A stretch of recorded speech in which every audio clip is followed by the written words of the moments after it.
Hi everyone, and welcome back to Laura Larsen Organizing, your channel to get organized at home and at work for a fulfilled and productive life. And today we have a new episode, and today I'm gonna give you 20 good habits of how to keep your home organized. I'm gonna try to do it in under 10 minutes, so really short, 20 tips, let's go.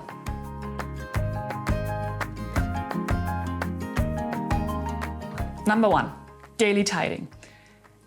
The first and best habit of how to keep your home organized is stay tidy every day. And this doesn't mean you have to do the big organizing, but do the major pickup. You know, spend 10 to 15 minutes. For people who have kids, do this when your kids are at sleep. But just pick up the things, put up things back from everything that happened during the day and you didn't have the time. 10 to 15 minutes after you did the full Marie Kondo organizing process. That's the only time it should take to pick your home back up so it's organized and clean.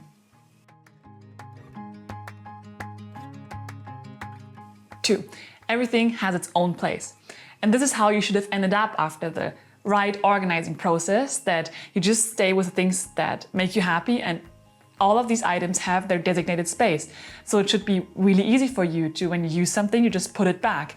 And also make sure that it's stored in a functional way, that it's easy for you to reach, so it makes it easier to put the things back, or also they're at the place when you don't need them anymore, so you can put them there. So everything has its place, and if that is the case, it's so easy to put them away, and that's a good habit for keeping your space organized.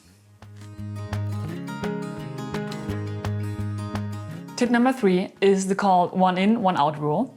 And that is because you went through the whole decluttering process and you decluttered your closet, your kitchen, everything. And how do you keep this like clean and closet that is just full of things you love? And there's a small rule which is called one in, one out. And just try it out, that if you go shopping and you think about if you want to really buy it or not, be aware of that whatever you buy, that one thing at home has to go for it. So if you buy another pair of pants, this other pair of pants has to go, because otherwise, obviously, the place is gonna declutter and things get stuffed back up and the things don't fit in the boxes or where you store them anymore. So it's a really good rule, first of all, to keep your space from clutter. And also it's another challenge for you to not buy things that you maybe don't really like, because if you know that if I'm gonna buy this pair of pants, something else has to go, and you think about, oh, but I love all these other pants, like I don't wanna let anything else go, then maybe it's a sign, do I really need this? So it's also for you a challenge to not declutter your space again. One in, one out. Or habit number 4 is declutter regularly. Set times aside, block times for weekly, monthly, half-yearly, yearly times to actually declutter. And this is totally depending on you, on your lifestyle, situation you live in, situation with how many people you live in, how many people you are responsible for.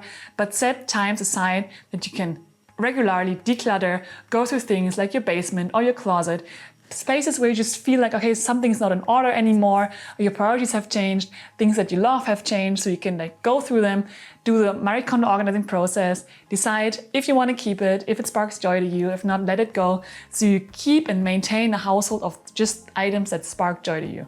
So declutter regularly.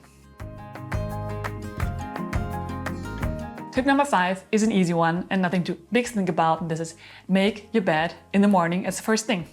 And there's even a whole book written about it, about just a small thing that you can do in the morning that gives you already this feeling of I achieved something, I did something.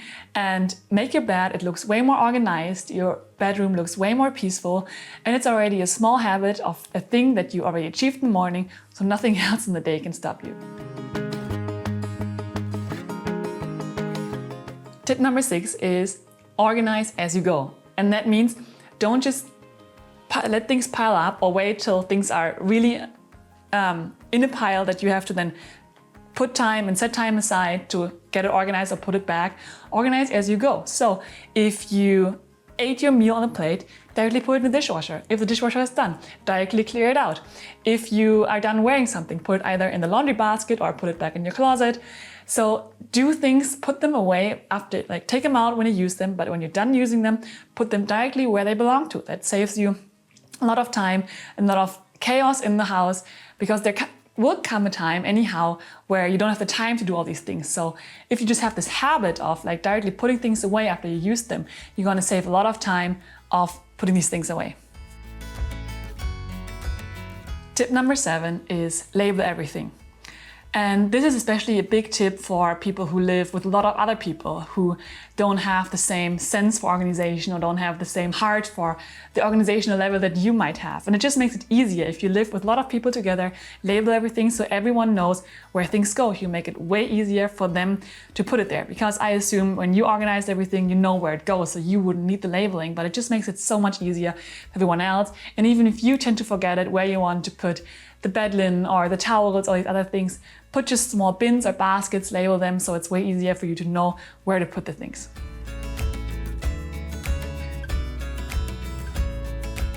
And that goes well with habit number 8, is use storage solutions like bins, baskets, drawers. It's way easier to put these things in there and keep the organization in the system when you have a designated bin for something than if it's just a space in a closet, especially if this space is used for several things, because then things fall down or things mingle and things get unorganized. So if you have the bins, you can always take them out. It's a designated kind of box for one thing, and it makes it so much easier as to keep things there, because this box just screams designated space.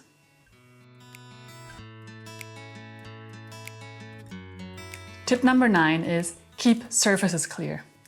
And somehow it's clear because we want to keep everything clear, not just surfaces, but especially with the surfaces, if there's just one thing landing at one point, it's like a magnet, because then randomly, I don't even know like from where it comes, another thing is there and another thing is there. It's like putting one thing on the surface is a magnet for putting everything else there, because somehow our brain thinks, okay, there's already one thing, and it invites you, just your brain or your automatic habits, just to put it there as well. And I was like, yeah, I need to take care of this anyhow, so I can put it there and do it later.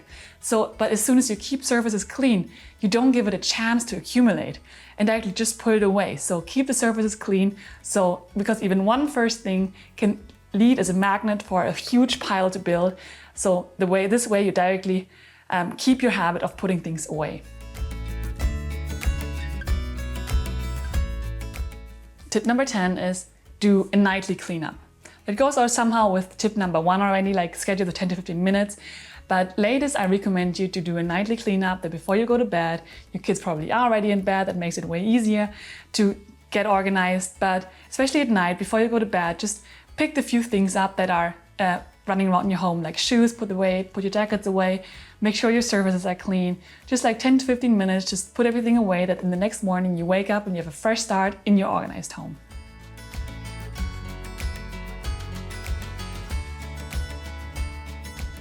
Tip number 11, create an organizing schedule. And this is especially again for when you live with other people. Communicate with them what your wishes for organization are, and then make a rule that it works for everyone. How does your habit gonna look like? When does everyone put their stuff away? When does everyone does their cleaning? When you can do the surfaces? When you do the mopping? Like all of this, create a schedule, talk to them.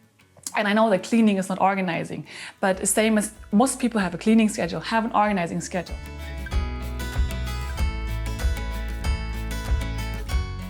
Tip number 12 is regarding your mail. Mail is also such a fun thing because they just come in and you have no really control over what's coming into your mailbox. It's like an intruder coming in. So directly set a system and sort your mail immediately. Like don't just let it pile up and put it somewhere on your desk or somewhere in the hallway. Sort your mail directly. When you see it's coming in, pick it up, look through it, what can go away, what's just advertisement, what do you need, what do you need to take urgent care of, or what can be scheduled and be done later. Directly sorted, so this intruder mail that you don't have control of, how it comes in your house and how not, it can be directly sorted. Tip number 13 goes along with that, and that is minimize your paper clutter. So with letters that come in, do you need to keep them? Otherwise, can they go away? Can you digitize them? Also from flyers, from food delivery service or whatever, do you need to keep this paper? Would you ever order them, or could you even look up online on the menu? So the more you just be aware of what all data that comes within paper you can look up online or digitize, or don't need to collect, the less paper you have to save and keep your home free.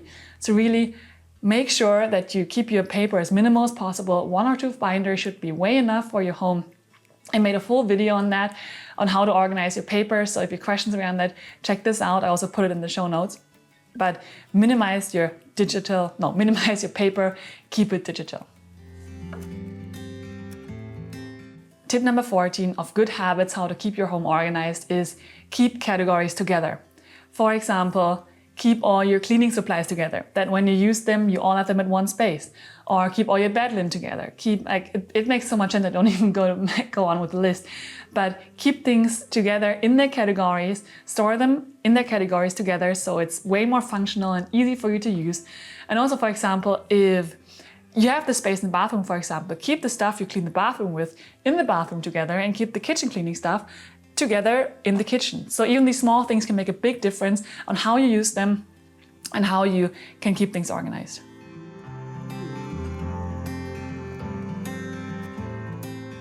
Tip number 15, we're coming down to the last 5, is plan ahead.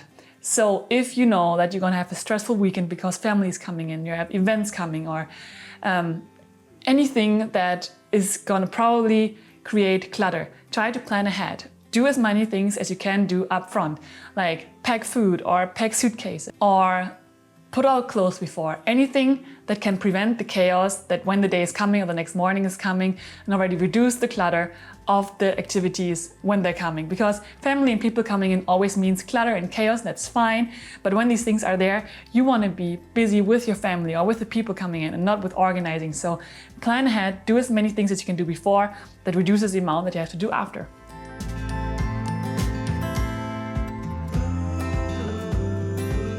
Tip number 16 is get the family involved. Or not, if you not live with family, live with other people, with roommates or whatever, get them involved. Organizing can be fun activities and can make everyone happy in the way of living together. Especially clutter can create a lot of chaos, a lot of rage and anger, and can really stress living together. So get them involved, get them in, get them their chores, ask them how they want to see it, really have this communication. I also have a whole episode on how to keep space organized if you're living with someone else, on tips on how to stay organized, so check that out. But just get them involved. Tip number 16.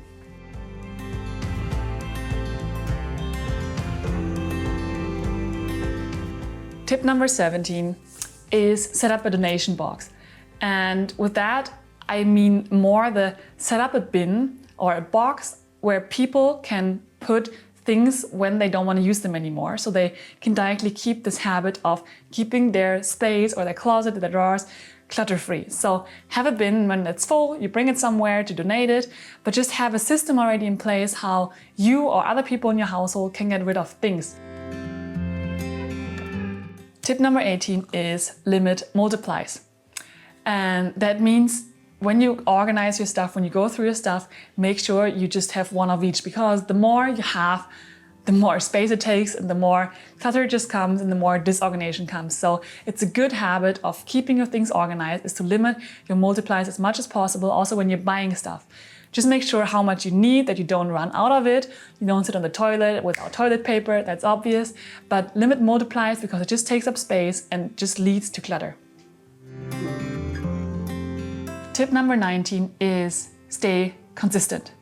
Just in whatever you do, stay consistent, and that takes time. You need to find out what works for you, what type you are, what works with your family or with your roommates, but whatever rules you are, whatever you organize, you label, you use boxes, all the tips I said before, you need to find a system which is consistent for you. A system that you can use forever, that you can use over years and you don't get tired of, and that for everyone is fun to use. That's the best tip and the best habit of how to stay organized in your home. And the last tip, last but not least, tip number 20 is, if you're struggling with all of that, that might be a reason that you haven't done the full proper organizing festival, as Marie Kondo calls it, haven't done yet. And that's my biggest recommendation. Do the full organizing process up front, because all of these tips only work if you have gone through everything, as I mentioned it in the tips in between, that when you went through it, you know what you want to keep, you know what you have, you know what you like, you know how you envision your ideal home. This is the big task before. All these tips are maintaining tips, how to maintain habits that are good habits that lead to a clutter-free home and an organized home. But this is just the after.